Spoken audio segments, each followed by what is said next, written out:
The winter of 1784. A man who survived the brutal, freezing camps of Valley Forge, who stared, is now sitting in his own cabin, helplessly watching his children die. Not by the hand of an enemy soldier. They had won the greatest war of the 18th century. They had defeated the most powerful empire on Earth to claim their independence.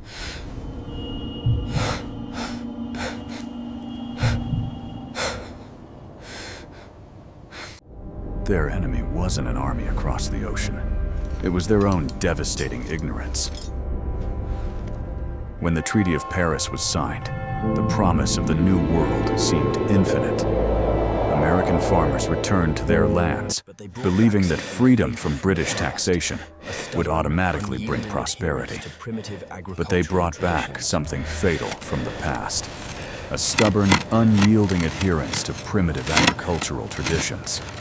In the late 18th century, the concept of soil chemistry was practically non-existent in the minds of the common farmer. They planted the exact same crops, mostly corn and tobacco, in the exact same plots of land, year after grueling year.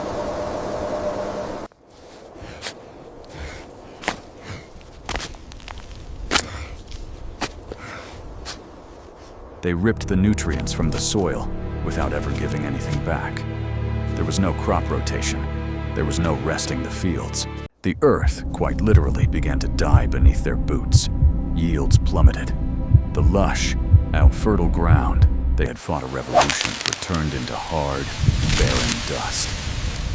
They thought it was bad weather. They thought it was a curse.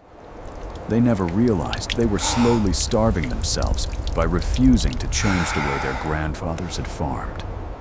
But the exhaustion of the dirt was merely the beginning of the nightmare.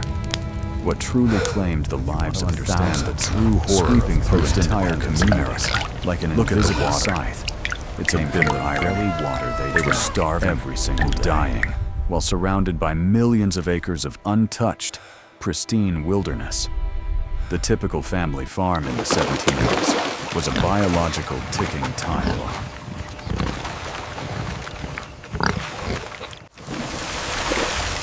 Wells were frequently dug dangerously close to outhouses and livestock pens. When the heavy rains came, animal waste and human excrement filtered directly into the drinking water. They couldn't see the bacteria. Microscopic pathogens weren't a concept they understood. They simply drank, and soon after, the horrific stomach cramps would begin. Food preservation was equally deadly. Without refrigeration, meat was heavily salted or smoked, often left hanging in conditions that invited rot and disease. When the crops failed because of the depleted soil, families were forced to consume spoiled meat or moldy grain. Ergot poisoning, a hallucinogenic fungus that grows on rotting rye, caused absolute madness and agonizing deaths in rural communities, often mistaken for witchcraft or divine punishment. And when the sickness took hold, poisoning themselves, real tragedy began.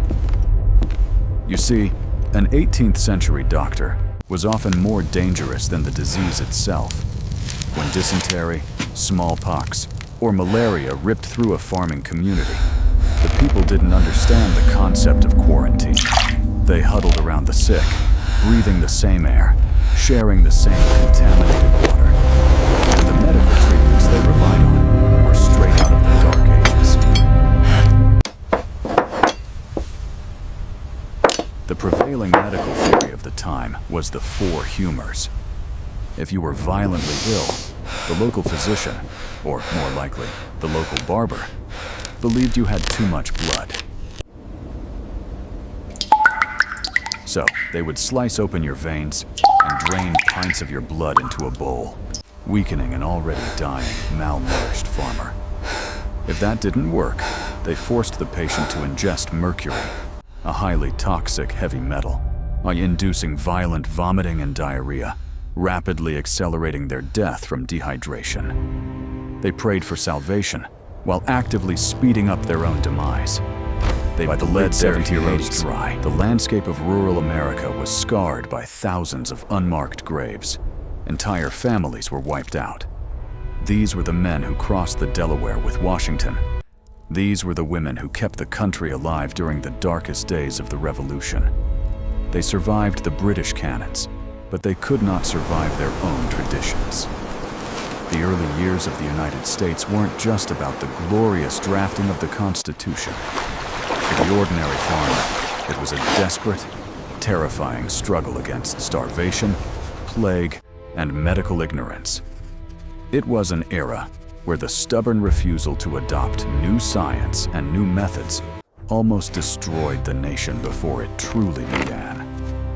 Outro and call to action.